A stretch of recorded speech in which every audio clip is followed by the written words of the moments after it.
There's nothing I love more than spending an afternoon with CAPTCHAs. Don't you know what I'm talking about? Those are the sign-in page challenges that aim to make sure you are a human and not a spam bot by posting pictures and words, checkboxes, challenging you to make determinations about what you see.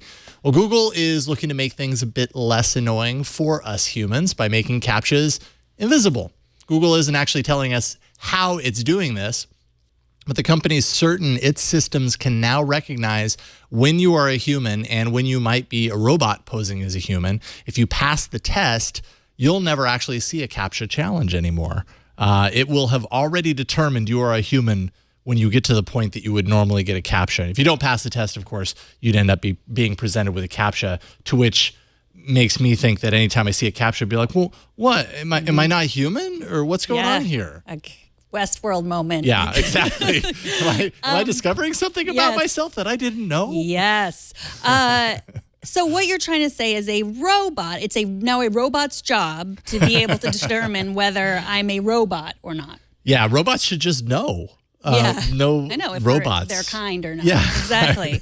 I like CAPTCHAs. I don't mind the CAPTCHA. I've never minded the CAPTCHA, especially because when I first read the story, I thought, but the CAPTCHA is used. Remember, like they're using it to digitize books, and I thought, oh well, if they take it away, then books won't be digitized. But then I read that they've already digitized all the books. Yeah, turns out that was was effective, almost too effective. Right. They don't need it anymore. Yeah, if you imagine how many people are recapturing, so they recaptcha completely digitized the archives of the New York Times, the entire archives of the New York Times, and Google Books, and that happened in 2011. So it's What next? Yeah, exactly.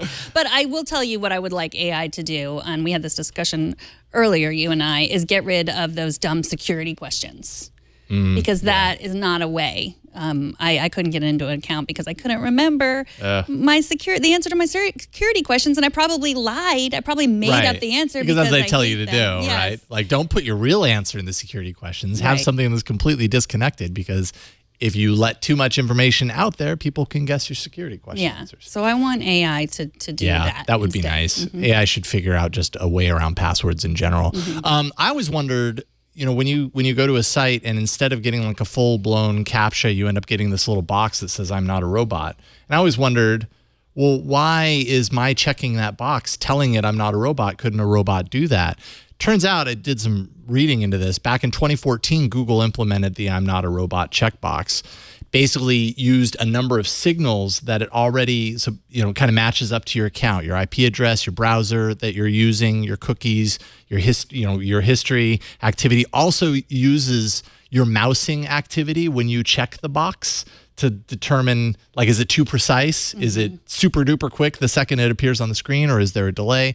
All that kind of stuff, so that AI could determine that you were a robot based on just clicking that single box. So now, it's a little bit like this, which, man, I don't know. What does it think then when it's a robot hand touching the screen? So probably this is an extension of that, right? Still using those signals before you without even having to require you clicking on a box on the screen. It's tracking all this stuff about you anyways and your usage of the internet through your Google account. So it just kind of already knows. Okay. So what we've learned from this, if you see a reCAPTCHA or a CAPTCHA, you are a robot. Sorry. Have a good life. Yes.